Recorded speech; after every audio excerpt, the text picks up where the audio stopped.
안녕하세요. 지난번 치매 도둑망상에 이어서 이번 영상에서는 외로움이 어떻게 치매까지 갈 수도 있는지를 얘기하려고 합니다.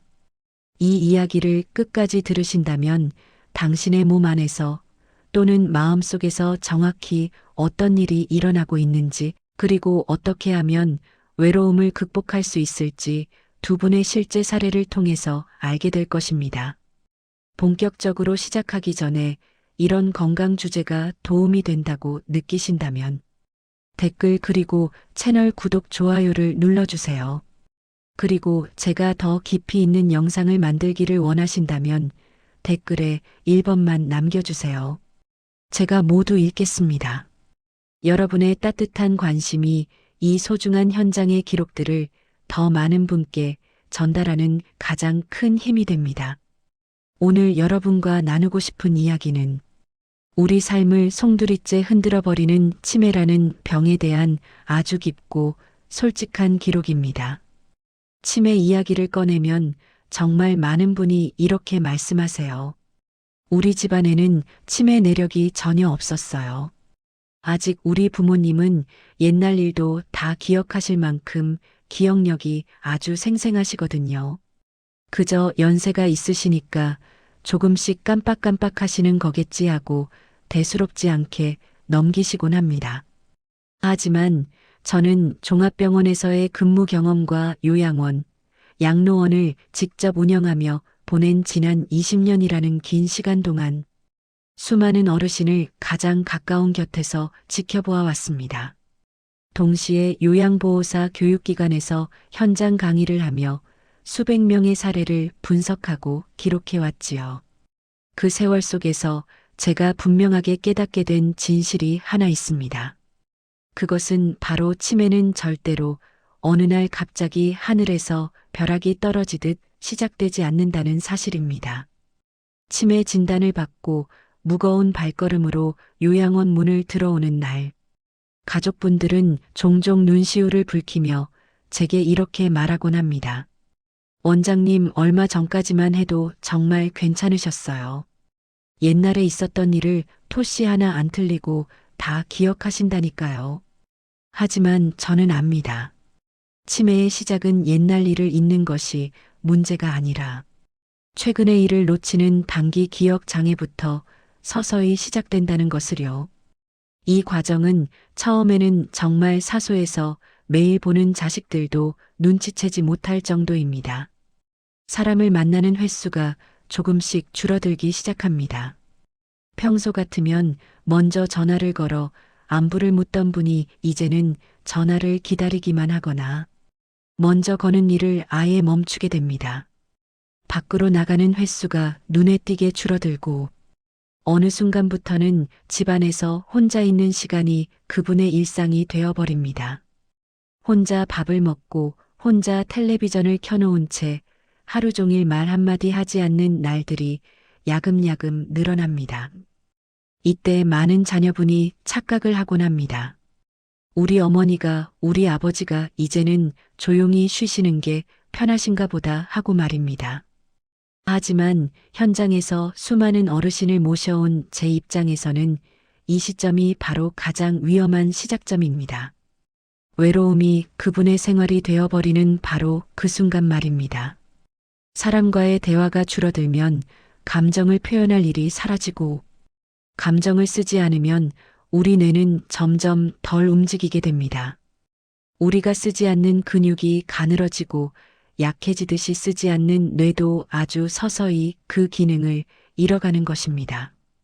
이럴 때 나타나는 현상이 바로 노인성 우울입니다. 여기서 우리가 꼭 알아야 할 점은 노인. 우울증은 젊은 사람들의 우울증과는 그 모습이 완전히 다르게 나타난다는 사실입니다. 어르신들은 울지 않습니다. 대놓고 힘들다고 말하지도 않습니다. 대신 말수가 급격히 줄어들고 표정이 메마르며 세상 만사에 관심이 없어집니다. 자식이 어디 좋은 곳에 가자고 해도 맛있는 것을 먹으러 가자고 해도 그저 괜찮다는 말만 반복합니다. 아무 생각 없다는 말로 자신의 텅 빈 마음을 숨기기도 합니다. 이 상태가 오래 지속되면 우리 뇌의 기억력은 자연스럽게 떨어지기 시작합니다. 집중이 안 되고 같은 말을 반복하기 시작하며 물건을 어디에 두었는지 자꾸만 잊어버리게 되는 것이죠. 그러나 이때까지도 많은 가족은 설마 우리 부모님이 치매일까 하는 생각보다는 그저 우울해서 그런 거겠지. 혹은 나이가 들어서 기력이 떨어지셨나 보다 하며 대수롭지 않게 여기곤 합니다. 문제는 이 우울감이 오래 지속될수록 우리 뇌의 인지 기능 자체가 실제로 파괴되고 떨어진다는 점입니다. 제가 현장에서 20년 동안 지켜본 수많은 사례에서 치매는 기억에서 먼저 시작된 것이 아니라 감정의 메마름에서 시작된 경우가 훨씬 더 많았습니다. 외로움이 감정의 문을 굳게 닫게 만들고 그 닫힌 감정의 틈 사이로 우울이 깊게 자리 잡으며 그 우울이 오래 지속되면서 뇌는 점점 더 일을 하지 않게 되는 구조입니다. 이 무서운 흐름을 초기에 끊어내지 못하면 어느 순간부터는 그것이 단순한 우울이 아니라 치매라는 돌이킬 수 없는 이름으로 우리 앞에 나타나게 됩니다. 그래서 저는 늘 강조해서 말씀드립니다. 부모님의 치매를 막으려면 기억력에 좋다는 퍼즐부터 찾지 말고 유명한 약부터 이야기하지 마세요. 대신 그분이 요즘 누구와 어떤 이야기를 하며 하루를 보내고 있는지, 그분의 마음이 지금 고립되어 있지는 않은지부터 세심하게 살펴보셔야 합니다. 뇌는 관계 속에서 살아 움직이는 기관이기 때문입니다. 자, 이제 제가 경험한 아주 구체적인 이야기를 하나 들려드리려 합니다. 아들은 매일 어머니를 확인하고 있었다고 굳게 믿었지만 정작 가장 중요한 것을 보지 못했던 한 아들의 가슴 아픈 사례입니다. 이 이야기를 들으시면 우리가 흔히 말하는 잘 돌보고 있다는 말이 무엇을 놓치고 있었는지 분명하게 느끼시게 될 겁니다. 72세 정복순 할머니의 아들은 어머니를 매일 잘 보고 있다고 생각했습니다. 이 이야기는 제가 현장에서 직접 겪었던 실제 사례입니다. 시골에서 평생 부부가 조용히 살아오던 평범한 가정이었습니다. 자녀는 서울에서 번듯한 직장을 다니고 있었고 명절이나 특별한 날이면 빠짐없이 내려와 부모님을 챙기던 주변에서 칭찬이 자자한 효자 아들이었지요. 그러던 어느 해 평생을 함께해온 아버지가 먼저 세상을 떠나셨습니다. 어머니는 갑자기 그 넓은 집에서 혼자가 되셨습니다. 평생을 함께 살며 온기를 나누던 사람이 사라진 집은 생각보다 훨씬 더 빠르게 그리고 차갑게 고요해집니다. 아들은 걱정이 아주 많았습니다. 홀로 된 어머니가 서울에 있는 아들 집에 오지 않고 시골집을 지키겠다고 고집하셨기 때문입니다. 궁여지책으로 아들은 어머니를 위해 집안에 최신형 CCTV를 설치했습니다. 휴대폰 앱만 켜면 언제 어디서든 어머니의 하루를 실시간으로 확인할 수 있도록 말입니다. 어머니가 아침에 잘 일어나시는지, 밥은 거르지 않고 챙겨 드시는지, 집안에서 움직임은 활발하신지 아들은 수시로 휴대폰을 들여다보았습니다. 화면 속 어머니는 분명히 움직이고 계셨습니다. 부엌으로 가서 물을 드시기도 하고 거실을 오가며 청소를 하시기도 하고 텔레비전 앞에 앉아 계시기도 했습니다. 아들은 매일 안부 전화도 드렸습니다. 매일 저녁마다 어머니 밥 드셨어요 하며 목소리를 확인했지요. 화면 속의 움직임과 수화기 너머의 목소리를 들으며 아들은 안심했습니다. 우리 어머니가 잘 지내시는 것 같아 다행이다 하고 말입니다. 하지만 그 차가운 기계 화면에는 도저히 보이지 않는 것들이 있었습니다. 바로 하루 동안 어머니가 그 누구와도 단 한마디 말도 섞지 않았다는 시린 사실입니다.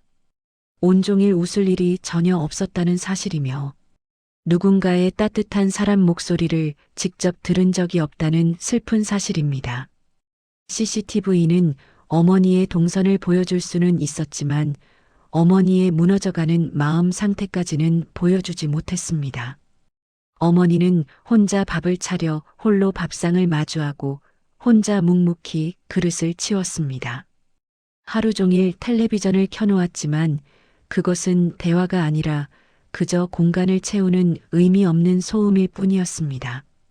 사람의 생생한 말이 아니라 기계적인 소리만 흐르는 하루가 반복되었습니다. 이 시기부터 어머니의 뇌에서는 조용하지만 무서운 변화가 시작되고 있었습니다. 아들과 통화할 때 어머니의 말수는 점점 줄어들기 시작했습니다. 괜찮다는 말만 반복하셨고 아무 일 없으니 걱정 말라는 말로 통화를 짧게 끝내곤 하셨습니다. 사실 이 괜찮다는 말은 제가 현장에서 어르신들을 모시며 너무나도 자주 듣는 가슴 아픈 말입니다.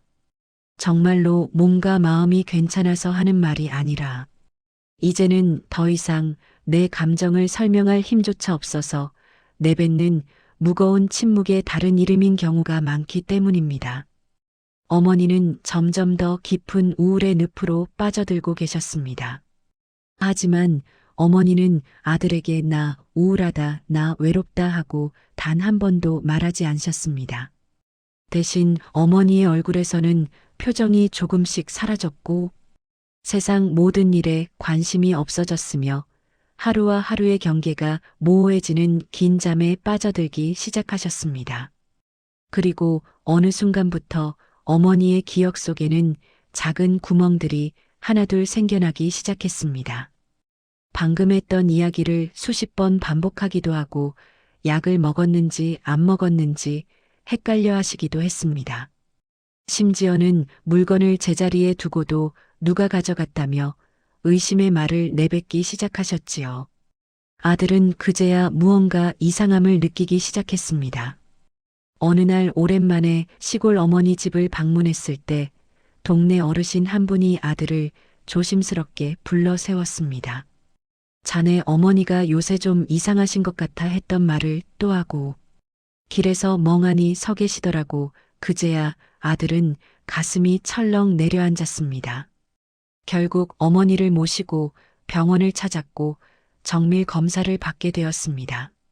결과는 모두가 두려워하는 알츠하이머성 치매 초기 진단이었습니다.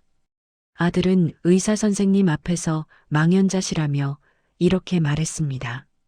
선생님, 제가 매일 휴대폰으로 확인했는데요. 분명히 매일 움직이고 계셨고 밥도 잘 드셨는데요. 갑자기 왜 이런 일이 생긴 건가요? 아들의 그 말은 분명 거짓이 아니었습니다.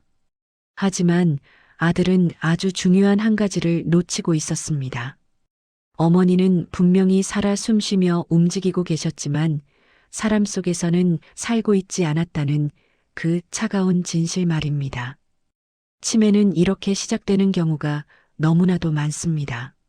몸은 살아 움직이지만 감정의 흐름은 멈춰버리고 뇌는 자극을 잃어 점점 더 쓰이지 않게 되는 그 고립의 과정입니다.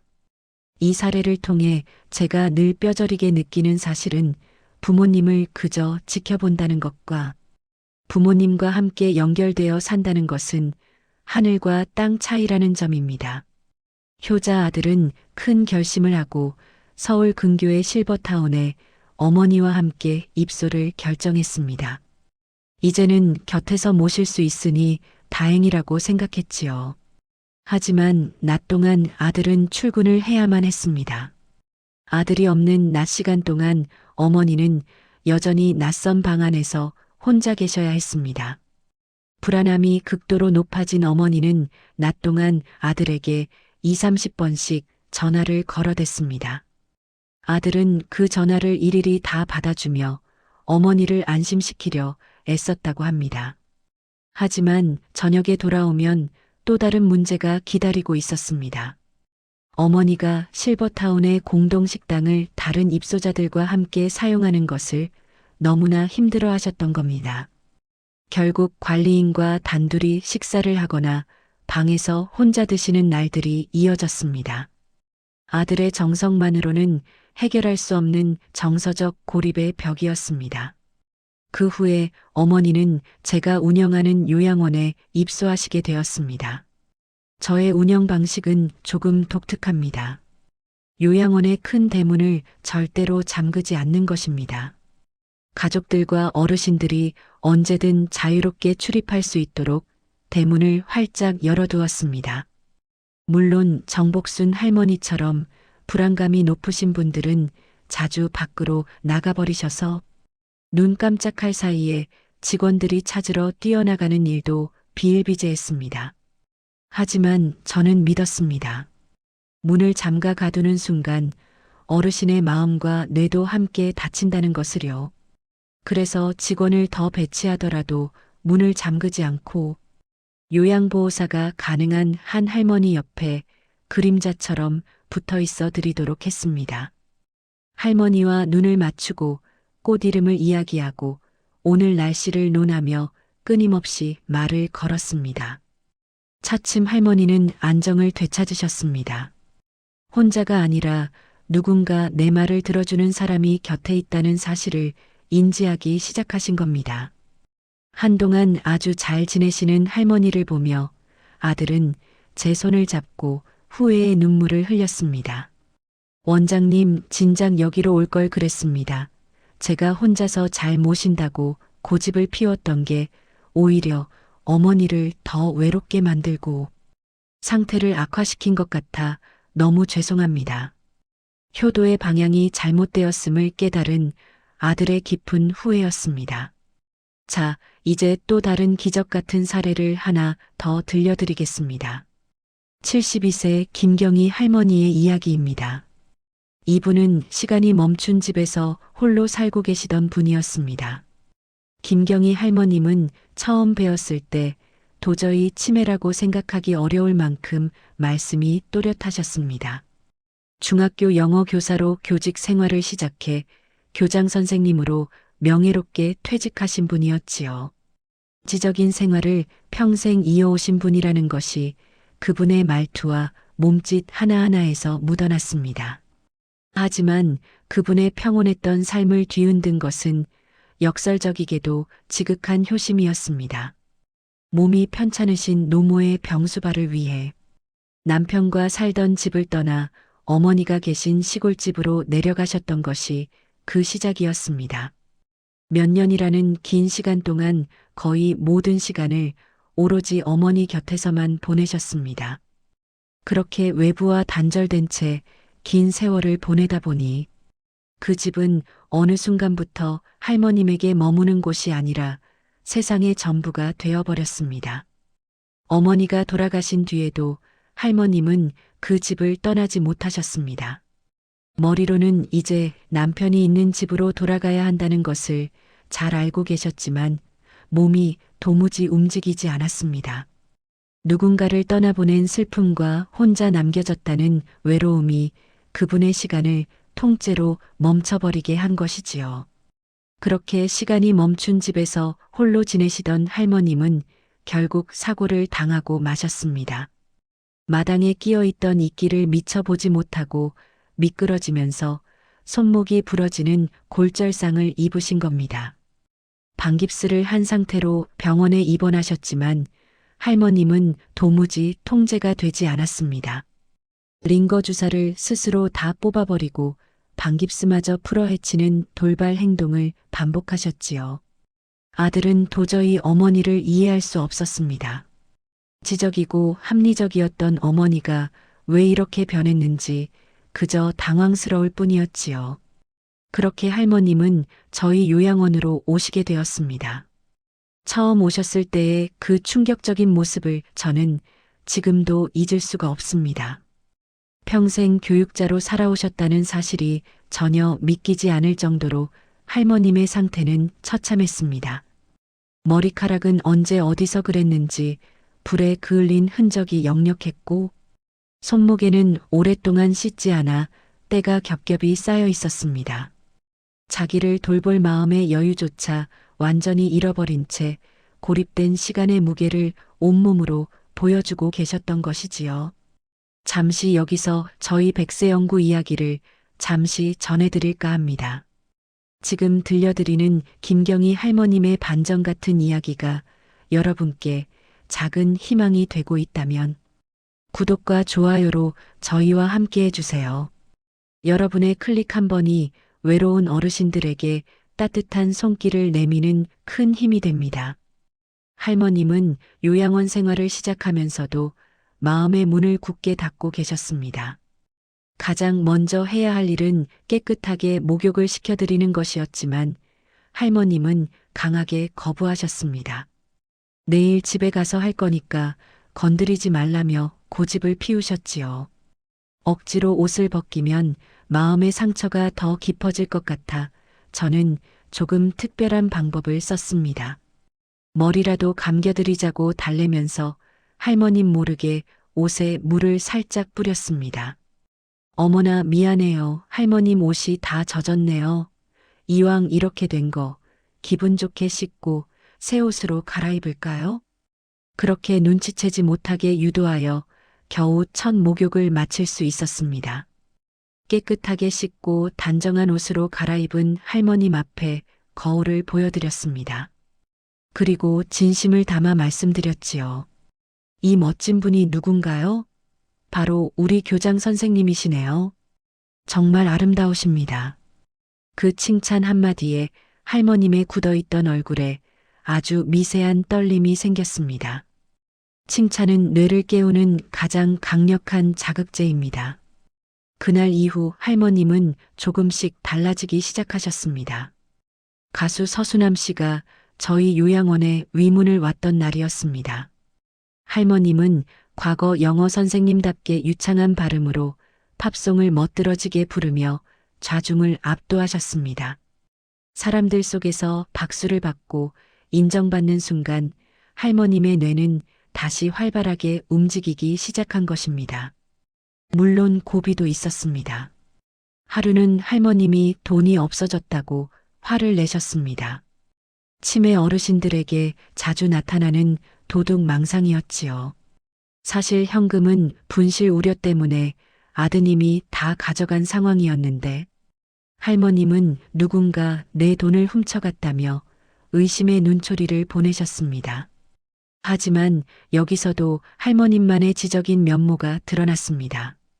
내가 돈을 잃어버렸다고 하면 다른 사람들이 마음이 불편할 테니 다른 사람들에게는 절대로 말하지 말아달라고 제게 신신당부를 하시는 겁니다. 잃어버린 놈이 죄지 훔쳐간 사람을 탓해서 무엇하겠냐며 오히려 타인을 배려하는 말씀을 하셨지요.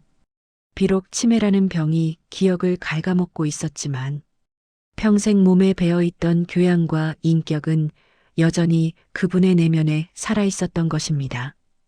저는 할머님의 그 고귀한 성품을 끊임없이 지지해드렸습니다. 할머님은 이제 단순히 돌봄을 받는 환자가 아니었습니다. 저희와 함께 살아가는 소중한 가족이 되어가고 있었지요. 어느 날부터인가 할머님은 외모에도 관심을 가지기 시작하셨습니다. 거울을 보는 시간이 부쩍 늘어났고 직원이 입은 예쁜 옷을 보며 나도 저런 옷 하나 사다 달라고 부탁을 하기도 하셨지요. 원장님 립스틱 색깔이 참 고운데 나도 똑같은 걸로 하나 사다 주세요 하며 자신의 연금 카드를 쑥 내미시기도 했습니다. 자신의 욕구를 표현하고 아름다워지고 싶다는 마음을 갖는 것 자체가 뇌가 살아나고 있다는 아주 강력한 증거였습니다. 할머님의 변화는 여기서 멈추지 않았습니다. 어느 날 남편분이 면회를 오셨을 때 할머님은 평소보다 훨씬 더 밝고 단정한 모습으로 남편을 맞이하셨습니다. 남편분은 아내의 기적 같은 변화에 눈시울을 붉히며 기뻐하셨지요. 할머님은 미장원에 가셔서 예쁘게 파마도 하고 싶어 하셨고 흰 머리를 염색하며 예전에 활기찼던 교장 선생님의 모습으로 돌아가기 위해 노력하셨습니다. 저희 직원들 모두 할머님의 하루하루 달라지는 모습에 큰 보람을 느끼며 마치 축제 같은 나날을 보냈습니다. 그러던 어느 날 아침 할머님이 제 방으로 찾아와 아주 진지하게 말씀하셨습니다. 원장님, 어젯밤에 꿈을 꾸었는데 우리 남편이 어떤 젊은 여자랑 함께 있는 걸 봤어요. 나 아무래도 안 되겠어. 지금 당장 우리 남편 있는 집으로 가야겠어. 저는 할머님의 그 질투 섞인 목소리가 너무나도 반가웠습니다. 질투라는 감정은 사랑이 살아있다는 증거이고, 사랑은 우리를 살아가게 하는 가장 뜨거운 원동력이기 때문입니다. 저는 즉시 아드님과 상의했습니다. 어머니가 이제 집으로 돌아가실 준비가 된 것 같으니 아버님 댁으로 모시고 가는 게 좋겠다고요. 아드님은 처음에는 걱정이 많았습니다. 어머니가 가셨다가 며칠 못 버티고 다시 오실까봐 두려워했지요.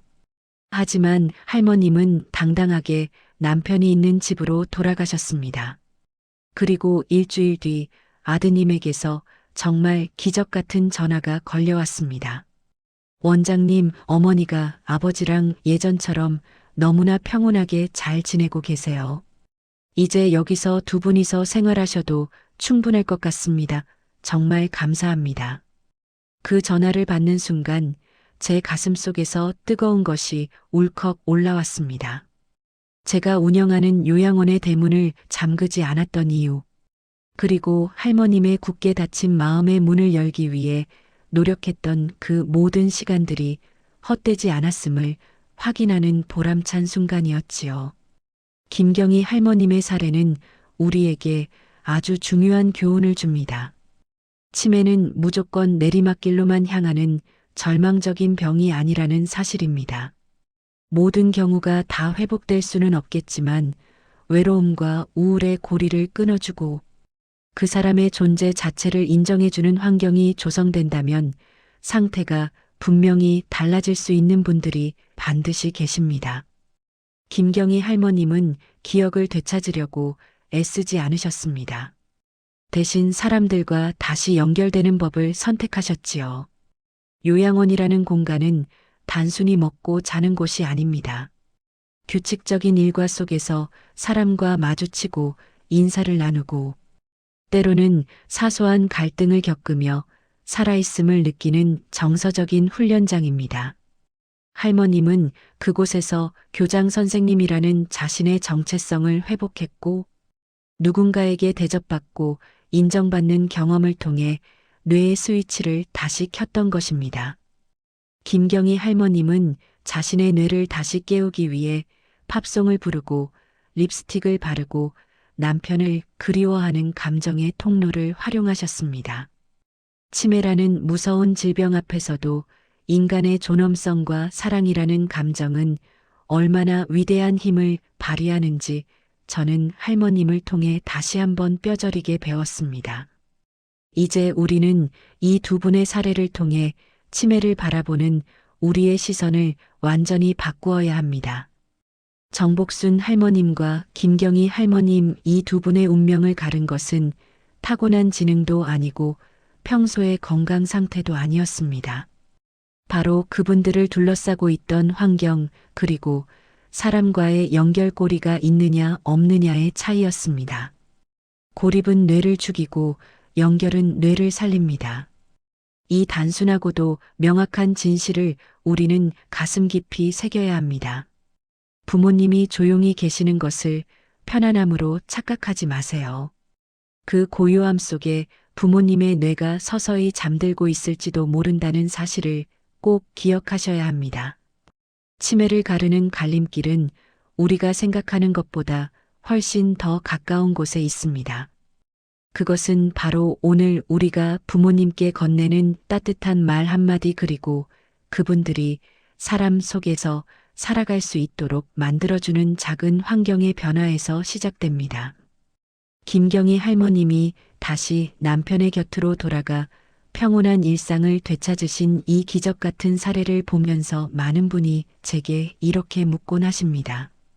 원장님, 원래 그분이 교장 선생님까지 하셨던 지적인 분이라서 그렇게 회복이 빨랐던 것 아닌가요? 아무래도 배운 게 많고 뇌를 평생 많이 쓰셨던 분이니까 우리 같은 보통 사람들과는 기초 체력이 달랐던 것 아니냐고 말이지요. 하지만 제가 20년 동안 수백 명의 어르신을 현장에서 직접 모시며 뼈저리게 느낀 진실은 조금 다릅니다. 정복순 할머님과 김경희 할머님 이 두 분의 운명을 결정적으로 가른 것은 그분들이 가졌던 과거의 직업이나 교육 수준 혹은 타고난 지능의 차이가 아니었습니다. 그 차이를 만든 가장 거대하고도 본질적인 요인은 바로 그분들을 둘러싸고 있던 환경이었습니다. 첫 번째 사례인 정복순 할머님을 다시 한번 떠올려 보십시오. 아드님은 분명히 지극한 효자였고 책임감도 남달랐습니다. 최신 기술인 CCTV까지 동원해서 어머니의 안전을 24시간 지키려 애썼습니다. 그러나 어머니의 하루에는 결정적으로 사람이 없었습니다. 살아있는 사람과 주고받는 생생한 대화가 없었고 내 마음을 누군가에게 설명하고 설득할 기회가 전혀 없었습니다. 그때부터 우울이라는 무거운 안개가 뇌를 덮치기 시작하고 그 우울은 우리가 상상하는 것보다 훨씬 더 강력하게 인지 기능을 야금야금 갉아먹습니다. 정복순 할머님은 아들의 지극한 보호 아래 안전하게 계셨지만 역설적이게도 그 안전한 고립 속에서 뇌가 서서히 잠들고 있었던 것입니다. 잠시 저희 백세연구 채널을 시청해 주시는 소중한 구독자 여러분께 감사 인사를 전합니다. 부모님의 마음을 읽어드리는 이 여정에 여러분도 구독과 좋아요로 함께 해주시면 정말 감사하겠습니다. 여러분의 응원이 외로운 어르신들의 삶을 바꾸는 큰 등불이 됩니다. 자, 이제 두 번째 사례인 김경희 할머님의 경우를 다시 살펴보겠습니다.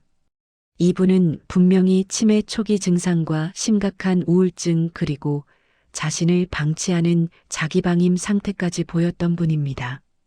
하지만 이분이 다시 일상으로 돌아갈 수 있었던 핵심은 바로 사람 속으로 다시 들어왔다는 점에 있습니다. 요양원이라는 공간은 단순히 몸을 의탁하고 돌봄을 받는 수동적인 장소가 아닙니다.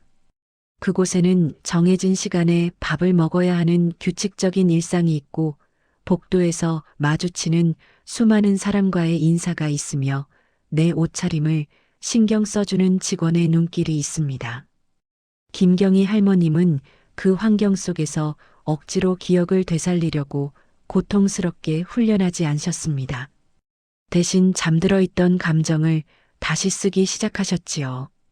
누군가에게 칭찬을 듣고 기뻐하며 다른 입소자의 말에 귀를 기울이고 때로는 남편에 대한 질투심이라는 아주 강렬한 원초적 감정을 표출하면서 할머님의 뇌는 다시 힘차게 일을 시작한 것입니다. 이것이 바로 환경의 힘입니다. 그 잠든 뇌를 깨우는 것은 정교한 인지 퍼즐이 아니라 바로 살아있는 사람의 온기와 관계라는 자극입니다. 여기서 많은 자녀분이 아주 흔하게 저지르는 실수가 있습니다. 우리 부모님은 조용히 계시는 걸 좋아하세요. 남들하고 섞이는 걸 원래 싫어하시는 성격이라 그냥 혼자 계시게 두는 게 오히려 효도 같아요. 혹은 괜히 사람 많은 곳에 가셨다가 스트레스 받으실까봐 그냥 집에서 편히 쉬시게 했어요. 라고 말씀하시곤 합니다. 하지만 제가 분명히 말씀드리고 싶습니다. 어르신들에게 조용함과 고립은 완전히 다른 차원의 이야기입니다. 조용함은 내가 원해서 선택한 휴식이지만 고립은 내 의지와 상관없이 뇌를 닫아버리게 만드는 가혹한 감옥과 같습니다. 노후에 가장 위험한 것은 길에서 넘어지는 사고도 아니고 몸에 생기는 큰 병도 아닐지 모릅니다. 내가 아무짝에도 쓸모없다고 느껴지는 하루 아무도 나를 필요로 하지 않는 공허한 하루가 반복되는 삶이야말로 사람을 가장 빠르게 무너뜨리는 무서운 질병입니다. 정복순 할머님처럼 자식의 보살핌 속에 있지만 정서적으로 단절된 상태는 뇌 입장에서 볼 때 가장 가혹한 결핍의 환경입니다. 반대로 김경희 할머님처럼 시끌벅적한 사람 숲속에서 자신의 존재감을 느끼고 누군가와 감정을 나누는 환경은 뇌를 살리는 가장 강력한 영양제가 됩니다. 뇌는 기억을 저장하기 위해 존재하는 것이 아니라 타인과 연결되기 위해 존재한다는 사실을 우리는 절대로 잊어서는 안 됩니다. 제가 현장에서 20년 동안 지켜본 치매의 갈림길은 언제나 이 지점에서 나뉘었습니다. 어떤 분은 혼자 조용히 지내는 시간이 길어질수록 눈에 띄게 빠르게 무너져 내리고, 어떤 분은 사람 속으로 들어오자마자 믿기 힘들 정도로 빠르게 안정을 되찾으셨습니다. 김경희 할머님이 요양원에서 립스틱을 바르고 노래를 부르며 예전의 자아를 찾아가는 모습은 그 자체로 하나의 거대한 치유 과정이었습니다. 전문가의 입장에서 볼 때 할머님의 뇌는 관계라는 자극을 통해 스스로를 복구하고 있었던 셈이지요. 인간은 사회적 동물이라는 아주 오래된 명언은 치매 현장에서 가장 빛을 발하는 진리입니다.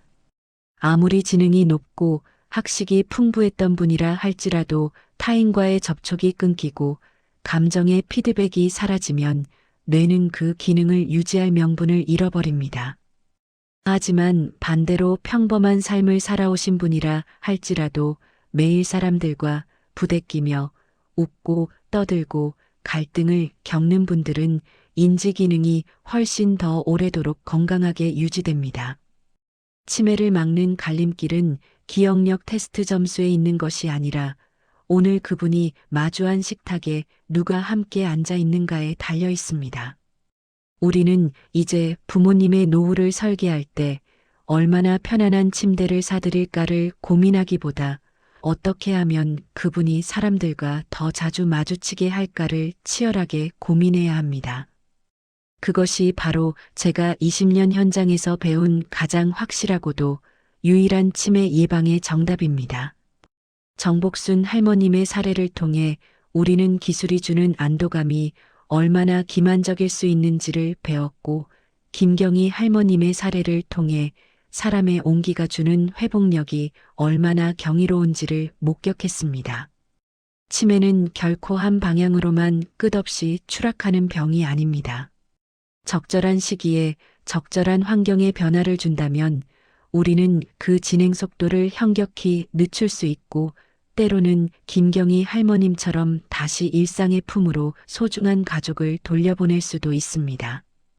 희망은 멀리 있는 것이 아니라 우리가 부모님을 대하는 관점을 바꾸는 그 작은 지점에 숨어 있습니다. 본격적으로 이야기를 이어가기 전에 아직 저희 채널 구독과 좋아요를 누르지 않으셨다면 지금 한 번만 꾹 눌러주세요. 여러분의 소중한 지지가 모여 이 땅의 수많은 부모님과 가족들에게 희망의 등불이 될 수 있습니다. 자, 이제 우리는 치매라는 거대한 파도 앞에서 어떻게 스스로를 지키고 어떻게 부모님의 노후를 설계해야 할지 그 본질적인 해답을 찾아야 합니다. 제가 서울 근교에서 요양원과 양로원을 운영하며 보낸 20년의 세월은 제게 아주 명확하고도 단순한 결론 하나를 선물해 주었습니다. 그것은 바로 치매를 막는 가장 강력하고 현실적인 방법은 외롭지 않게 사는 삶을 개인의 의지가 아닌 구조적으로 만들어주는 것이라는 사실입니다. 우리는 흔히 치매 예방이라고 하면 머리를 쓰는 숫자, 계산이나 복잡한 퍼즐 맞추기를 먼저 떠올리곤 합니다. 물론 그러한 훈련들도 뇌에 자극을 주는 의미 있는 활동입니다. 하지만 제가 현장에서 뼈저리게 목격한 진실은 아무리 똑똑하고 학식이 높았던 분이라 할지라도 하루 종일 혼자 지내는 시간이 길어지고 사람과의 정서적 끈이 끊어지면 그 어떤 두뇌 훈련도 무용지물이 된다는 것이었습니다. 반대로 특별한 교육을 받지 않았더라도 매일 사람들과 부대끼며 감정을 나누고 관계의 숲속에서 웃고 떠들며 살아가는 분들은 인지 기능이 놀라울 정도로 오래도록 건강하게 유지됩니다. 그래서 저는 치매 예방을 기억력을 붙잡으려는 안간힘이 아니라 사람 속에서 살 수밖에 없는 삶의 구조를 짜는 일이라고 정의하고 싶습니다. 그 구조를 만드는 데는 제가 현장에서 발견한 4가지 아주 중요한 기준이 있습니다. 첫째는 하루에 단 한 번이라도 반드시 사람의 얼굴을 마주하고 눈을 맞춰야 한다는 것입니다. 이것은 단순히 시각적인 정보를 얻는 행위가 아닙니다. 누군가와 눈을 마주치고 짧은 인사라도 나누는 그 찰나의 순간에 우리 뇌의 수천 수만 개의 신경세포는 불꽃처럼 깨어납니다. 식당에서 마주치는 주인장과의 인사마트에서 물건을 사며 주고받는 사소한 대화 혹은 경로당이나 요양원에서 동료와 나누는 소소한 농담들, 이 모든 것들이 뇌에게는 살아야 할 이유를 알려주는 가장 강력한 신호가 됩니다. 둘째는 하루 일정 속에 반드시 누군가와 약속된 시간이 포함되어야 한다는 점입니다. 아무도 나를 기다리지 않는 하루, 아무런 약속도 없는 텅 빈 시간은 사람을 가장 빠르게 무너뜨리는 무서운 늪입니다. 작고 사소한 모임이라도 좋습니다. 정해진 시간에 함께 식사를 하거나 일정한 요일에 반복되는 만남을 갖는 것은 우리 뇌에게 오늘 내가 해야 할 일이 있고 나를 기다리는 누군가가 있다는 존재의 의미를 부여합니다. 셋째는 혼자 있는 시간과 고립을 엄격하게 구분해야 한다는 사실입니다. 혼자 있는 시간은 누구에게나 필요하고 그것은 때로 깊은 쉼이 되기도 합니다. 하지만 고립은 다릅니다. 고립은 하루의 전부가 철저히 혼자가 되어버리는 상태입니다. 사람과의 감정적 교류가 완전히 차단된 상태에서 보내는 긴 시간은 우리 뇌를 절전 모드에서 영구 정지 모드로 몰아넣습니다. 고립된 환경은 뇌에게 더 이상 에너지를 써서 작동할 필요가 없다는 가혹한 명령을 내리는 것과 같습니다. 넷째로 가장 중요한 것은 가족의 역할입니다. 가족은 부모님의 노후를 감시하는 관리자가 아니라 세상과 부모님을 잇는 따뜻한 연결자가 되어야 합니다. 앞서 말씀드린 정복순 할머니의 아들처럼 CCTV로 어머니가 움직이는지를 확인하는 것은 안전을 위한 관리일 뿐입니다. 하지만 치매 예방은 안전만으로는 결코 이루어질 수 없습니다. 부모님이 아무 말도 하지 않고 그저 괜찮다고만 하실 때 그것을 액면 그대로 믿지 마십시오. 그 침묵 뒤에 숨겨진 거대한 외로움의 무게를 읽어내야 합니다. 자식이 바쁠까봐 걱정 끼치기 싫어서 내뱉는 그 짧은 괜찮다는 한마디가 실은 나를 좀 봐달라는 절규일 수 있음을 우리는 알아야 합니다. 우리가 그 우울의 고리를 끊어줄 수 있는 방법은 오직 하나입니다. 그분들을 다시 사람 속으로 끌어당기는 것입니다.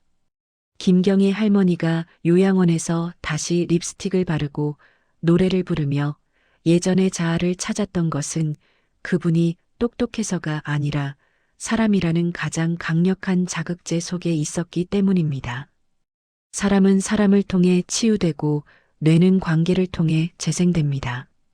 이것이 20년 현장 경험이 제게 알려준 가장 위대한 가르침입니다. 이제 마지막 이야기를 해보려 합니다. 앞에서 우리는 두 분의 사례를 아주 깊이 있게 들여다보았습니다. 정복순 할머니와 김경희 할머니의 이야기는 결국 정답은 사람에게 있다는 것이었습니다. 사람이 사람을 살리고 사람의 온기가 뇌를 깨웁니다. 이 단순한 진리를 믿고 오늘부터 작은 실천을 시작해 보셨으면 좋겠습니다. 백세 연구는 앞으로도 여러분의 건강한 노후와 소중한 가족의 행복을 위해 현장의 생생한 지혜들을 계속해서 나누겠습니다. 긴 시간 동안 저희 백세 연구와 함께 해주셔서 진심으로 감사합니다. 오늘 이야기가 여러분의 삶에 작은 변화의 씨앗이 되었기를 바랍니다. 다음 치매 3탄 영상에서는 더욱 구체적인 정보를 준비하고 있습니다. 일상생활에서 바로 실천할 수 있는 치매 예방 행동 요령과 우리 뇌 기능을 활성화하는 데 정말 좋은 음식들에 관해 상세히 정리해서 올릴 예정입니다. 부모님의 식탁을 어떻게 채워야 할지, 평소에 어떤 습관을 들여야 치매로부터 안전할 수 있을지 궁금하시다면 다음 영상도 꼭 기대해 주세요. 여러분의 노후가 외롭지 않고 건강한 웃음으로 가득 차기를 백세영구가 늘 곁에서 응원하겠습니다. 그럼 다음 영상에서 더욱 유익하고 따뜻한 이야기로 다시 찾아뵙겠습니다. 감사합니다.